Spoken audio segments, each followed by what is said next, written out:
Kevin, God I'm glad damn you're it, here, Kevin. Why the fuck? Kevin, you are here. Okay, we're about to do our comedy bits. First ever comedy bits. It's going to be bad. Deborah, I'm going to apologize to you right now. Mine is, you're a mother and a grandmother, and I apologize. That sets things up quite nicely. Yeah. Because mine is very unoffensive to everyone, which is probably not that great. And I tell you, there may not be a punchline, but there's good bones here, I would hope. Okay, so privilege is a big word these days. You know, it's definitely thrown around a lot, for sure. There's a lot of privilege being thrown around. Cisgendered privilege, two-parent household privilege, heteronormative privilege, white privilege. Okay. You know, I've got all this privilege, and I think that it's pretty sweet. It's pretty sweet. I like my privilege. I appreciate it. I appreciate every single time I get to like gain some privilege. Seems pretty cool in the world, right? I didn't ask for it, and I don't ask for it. But whenever somebody offers me new privilege, and I'm like, word, I'm here for it. So people just giving me privileges. The longer and longer time goes on, it's not my fault. I identify with every new version of the privilege you decide to give to me. But there is one type of privilege that I do claim that hasn't really come from anybody, and that's it's tall guy privilege. Okay. I'm 6'4", and obviously I have tall guy privilege. There's lots of things that I get to do in the world that most people can't. I can reach up on the highest shelf in the grocery store. It's pretty sweet. I can see over the top of crowds. I can always find somebody in a crowd. It's a pretty sweet deal. I don't ever need to own a step stool. Not a bad deal, right? I also don't have to climb a ladder to hang Christmas lights, which happens to be like the #1 accident prone situation for that time of year. So I get to like potentially live longer, which is pretty sweet. Every girlfriend I've ever had is always going to be shorter than me. As a guy, I take that for the W that it is. I mean, it kind of rules to actually be tall, right? But there's a lot of guys out there that try to identify as tall that I don't really think are tall, like all the 6'3" guys, all the 6'2" guys. That's not really that tall. And I personally like to set the bar at tall guy status at 6'4", which right where you are happens to be where I'm at. Oh, fuck. I already fucked it up. But you're no, good. I said, no. 6'4" is where the limit is. If you think you're a tall guy, if you've reached tall guy status and you're 6'3", newsflash, you're wrong. You don't get to do that. And only at 6'4" do you achieve the actual level of tall guy privilege status, in which case you get issued your official tall guy privilege card, and then you get to lord it over everybody as you look down on them. It's so bad. It's funny. It was almost a dad joke. It was good. That was not bad. That was really funny. I couldn't find a punchline, so I went with a pun. No, that was funny. That was not that bad. That was not that bad. No. I definitely didn't read half my script, by the way. I just kind of hit key points. You're good. That's all I have is really like kind of key points. And thank God I'm the producer and I didn't put the camera on me directly. So now you get the camera. Oh, that's not nice. We'll do even rules. We can hang out here. You can tell me the joke. All right. So here it is, Deborah. Okay. Tell Deborah. Yeah, this is just for you, Deborah. I'm just kidding. So all the young girls now they're just going all natural, right? With all the things. They don't want hormones and anything. I don't, my makeup needs to be test free, like all this type of stuff. And don't look basketball. Don't look. Keep the bit going. Yeah, so no hormones or anything. Jordan really restricts, like kids can't have talent, all this type of stuff, right? So she's not even on like birth control anymore because she's like, the hormones are going to make sure that everything is all in line, right? So we use like the rhythm method and like the pull-out method. You know what I'm saying? That's just how we operate things. That's the best way to go. It's the best way to go. So the other night we're having sex and I finished, right? And so I walked away and I got a little like a hand towel for her and I'm like, here, right? As a gentleman does. Yeah, as a gentleman does. So she cleaned up and then I was like laying down next to her. And she gave it to me, and I said, "There is a ton of cum in this towel." and she says, "Oh, I wonder who did that." And I said, I didn't put that there. and so we're laughing. I said, that is not where I left it.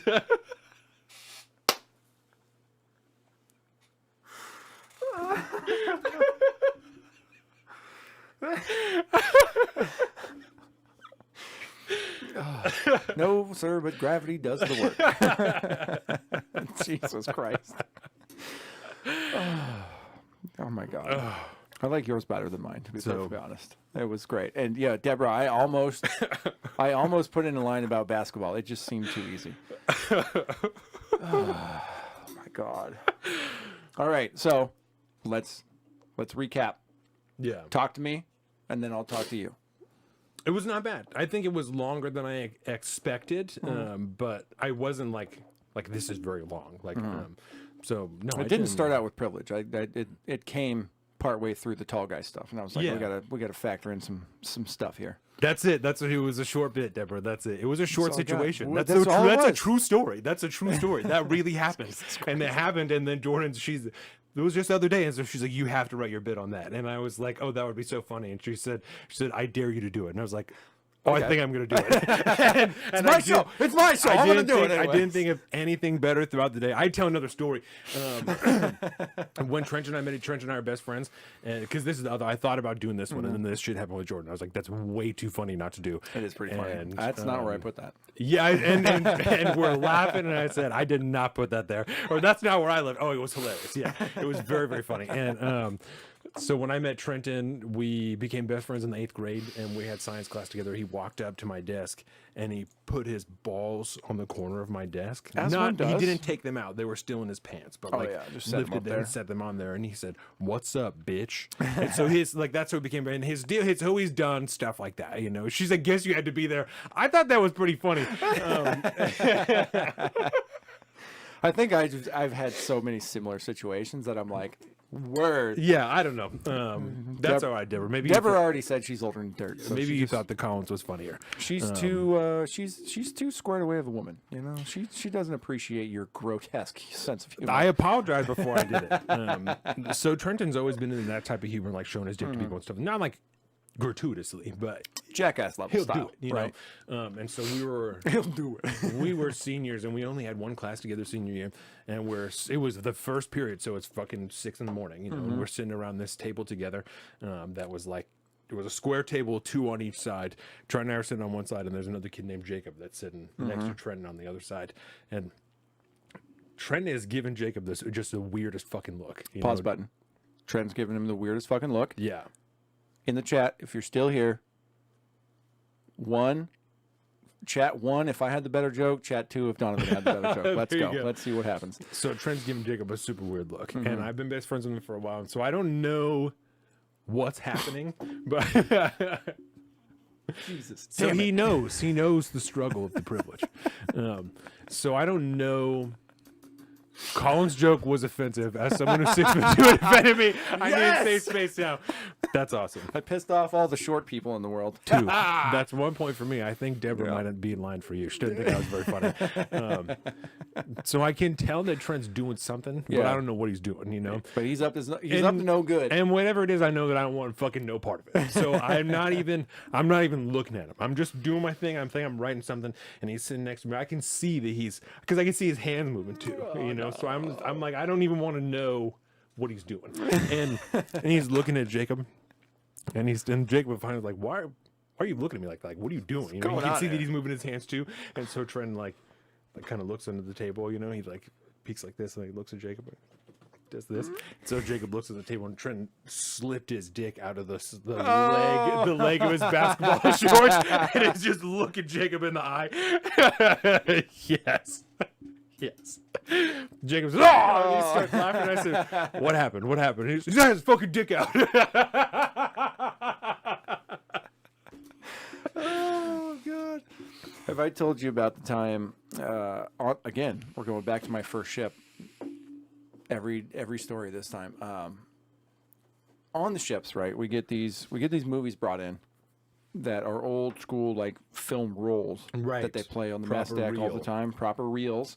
And the first movie that I was ever privy to was the movie called Waiting with Ryan Reynolds. Oh, it's a great movie. Great fucking movie, right? Deborah went with 2. God damn it. Woo! That was a solid bit. Yeah, Solid bit and a fucking true story. Mine was clean, okay? It was I could clean. Jerry Seinfeld this shit. Dude, I apologized. I knew, like, I told Jordan, I was like, Colin's gonna be cut off because, like, I just don't tell stories like that. And I was like, I think that's gonna, like, be good for me. The shock factor of this. But yeah, we're watching Waiting, and that's, there's that whole theme throughout the whole movie of like the dick game. You show your Yes. balls or your, something or whatever. Well, that took off on the boat. Of course it did. Of course, we got a bunch of fucking 18 to 20-year-olds. Of course, that's gonna fucking take off. And so we do this shit. We watch that movie probably it's on every goddamn night. It's super right? funny too. And we watch it over and over and over again. And then so we started playing the game with the with the bat wing, with the brain, with the with the whole thing. And then we started to create our own moves because, you can't just be doing that stuff. I've been hearing all the jokes all my life. Way to go. Tall jokes all my Tall life, jokes. man. Yeah, they're pretty outdated, but I didn't know what to do. Maybe we'll do this again sometime. Oh, now that I the certainly pressure's will. off. Yeah, I had a good time trying to come up with bits, and most of them were just too long. I was too wordy. I couldn't find enough tags and stuff like that. And then I don't know if I can come up with a punchline for anything, but Yeah. we'll see what happens. But I'm going to keep writing just because it's fun. I had it easy. Mine was. It just happened. I'm just to gonna you. write this down. It just happened to you, right? I almost did a thing about road rage. Have you ever been in a road rage incident or seen a road rage incident? No. Okay, so the story I was going to develop afterwards, because just to finish out the Waiting story, we did that shit for months. We started coming up with our own news. The worst of all was the carrot nose Snuffy, which nobody actually ever did, thank God. But it was the whole thing where the ultimate move in the movie Waiting, what monthly contest, Deborah says. Well, Deborah, join at top tier Patreon and we'll talk. We'll do that. Then it'll be worth it to humiliate myself every fucking 2 weeks on this show. Actually, you know what, Deborah? Yeah, daily. She says, daily, let's go. I was like, I'm willing if you sign up to top tier. I was like, I'll do one on my own on the fucking beer show on Fridays. If you How about top tier, that? I will Patreon you a joke every single day. I mean, something. Not even Hans Kim could do that. But yeah, the carrot nose stuff was developed, and basically it was the move where you bend over backwards, upside down. Like you drop your pants, you bend over backwards, right, and then you stuff your junk between your legs. Which I think was just called the Snuffy in the show. But the carrot nose Snuffy was then you turn around and stick a carrot in your ass and wait for somebody to walk around, and then that was the whole thing. One guy attempted it, but it's unconfirmed because nobody actually saw it. Yeah. And so apparently we heard the story and he showed us the carrot. And there was like a mark on the carrot where you can tell part of it wasn't dry. So there was a whole thing to be had there. But it was a whole deal. But anyways, this road rage story. Lived in Rhode Island this was Staten Island. I lived in Staten Island. And the worst thing was I worked in Jersey, but I lived in Staten Island. And so every day I had to drive across the length of Staten Island. Not that far. Fucking 15 minutes max with no traffic. You get on the freeway, you take the bridge, pay the toll. Next thing you know, you're in the shithole of New Jersey known as Bayonne. But on the way back from work, it was terrible because you get out at like 3 o'clock, 3:30, whatever, and then you have to drive all the way through rush hour traffic. It would take me an hour to drive what took me 15 minutes in the morning. And one day, I'm sitting on the Staten Island Expressway, right? And there's a box truck up there, or not even a box truck, a full on semi truck with a big ass box trailer, right? And there's this fucking minivan behind it, just damn near underneath this thing, right? And this fucking looks like a big old broad. It's hard to tell, but it's a big old broad sitting there fucking punching on the horn, getting pissed off at this guy. And at the earliest convenience, pulls in the other lane, shoots up in front of him, pulls right in front of this fucking semi-truck, right? And then starts brake checking the semi-truck, right? And the semi-truck, this is New York, bro. All the blue-collar workers in New York are immigrants. Full stop. And this guy, he must like Pakistani, Indian, something like that. Skinny guy from somewhere in that part of the world. And he starts getting pissed off, right? And so he starts revving his fucking engine and like getting close. And then the van would brake check him. And then he'd get close and the van would brake check him. And eventually, the truck hits the back end of the van, right? And so both of them stop and they both get out. And this whale of a woman gets out of that fucking minivan, and we're in stop and go traffic, bro. I'm just watching this whole fucking thing go down, right? And this younger, Pakistani Indian type individual starts like, raising his hands like this, and they're both yelling, and obviously I can't understand what's going on. And then what the fuck happens? But this giant ass fucking whale of a woman like fishes around in her purse and pulls out a fucking gun and just starts waving it in the air like this. And homie jumps back in his truck, shuts the door, rolls up his window, and just sits there. Yeah, that's gonna protect you. And then eventually she hands the hawes, get in her vehicle, and drives away. God. But I thought there was something funny to be had there. I just couldn't. At the end of the day, nothing actually happened, so there's no real life story to be told there other than that crazy ass event that just happened. And so I bailed on that last night. I was absolutely certain that throughout the week that I can come up with something here, because the one I told you about earlier was too long of a story. That's a 10-minute long bit. There's no way I could do that. And so I walked away from that, and I was like, road rage is great. Everybody knows road rage. Everybody experiences it. I can come up with something, and I can just make up a little something at the end to make it funny. I couldn't do it. So I came up with this bit last night. And then finally, this morning, about an hour before you got here, I still had the last line empty. And I was like, I got to come up. Let's go with a pun. Fuck it. Let's just walk away. Yeah. But to judge yours, I will say, obviously true event, because we've all been there. Shout out to the chat. Minus you, Deborah. You may not have been there, but, because the apps these days are pretty great as far as like non-birth control stuff. Yeah. And I advocate them fully. It was also actually, God, I don't understand how I keep coming back here, but in Staten Island, when I was stationed there, one of my best friends, him and his wife were not on birth control, and I did not quite understand how you could get away with that at the time. But his wife was on this app that cycled, and you take your temperature every day, you do all this shit, and then come to find out that's actually the best way to do shit, because your cycle according to your temperature and days, this, that, and the other thing is way more accurate than just like popping a pill and fucking up all your hormones every day. I mean, it's really sweet. You just got to stay on top of it. Take your temperature every day. You got to get the special temperatures that go down to like 1/10 of a degree instead of just, or no, 10th and 100th of a degree, 2 digits, not just 86 or 98.6, but 98.62, whatever. And then I can attest from years of taking advantage of that situation, you can get away with a lot for a long time. You should store the information yourself, because if you use those apps, they sell that data. Oh, word. And then, you get fucking targeted ads while you're on TikTok all the time. It don't matter. I don't mean her. Away I the mean whole thing. anybody else. Anybody who's trying to limit their exposure on the internet. Kevin, this is my problem. So she was fat and couldn't drive. Must have been hard to drive with flipper arms. Jesus Christ. I mean, today especially, you see lots of, how do you fit in that car? I don't understand how you're driving. But anyways, I don't want to fat shame people. It's just kind of hilarious when you see it. No, when they're crammed into super small vehicles, it's kind of funny. We got Kevin as listener. We shame everybody. This guy's fucking hustling his ass off. That's right.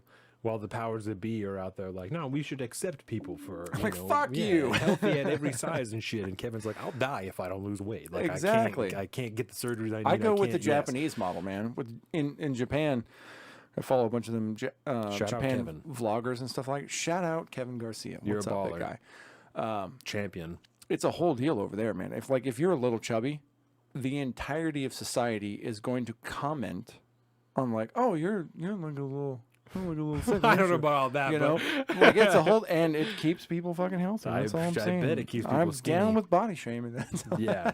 I wish somebody would body shame me more. Get rid of my fucking beer gut. You're terrible. And on that note, good sir, I think we can call this bitch to a close. That is right. With that, everyone, we will call the show to an end. To the south of the streets, coming